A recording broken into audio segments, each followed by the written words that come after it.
बिस्मिल्लाहिर्रहमानिर्रहीम। जब अंग्रेज़ शुरू में बर सग़ीर में आए तो ज़्यादातर कुरान करीम के कलमी नुस्खों का रिवाज था।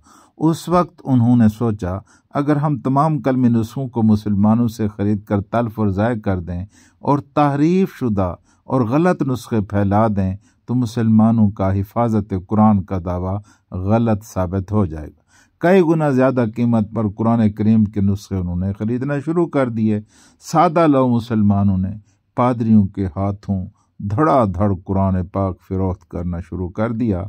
उस ज़माने के एक आलिम दीन ने पादरियों को कहा, कुरान करीम के नुस्खों को तल्फ़ व ज़ाय करने से तुम्हारा मतलब पूरा नहीं हो सकता। ये फरमाकर उन्होंने एक 10 साला बच्चे को बुलवाया और पादरियों की मक्कार टीम के सामने मुख्तलिफ मकामात से कुरान करीम ज़बानी सुना। फिर उन्होंने 8 साला बच्चे को बुलाकर ज़बानी सुनवाया।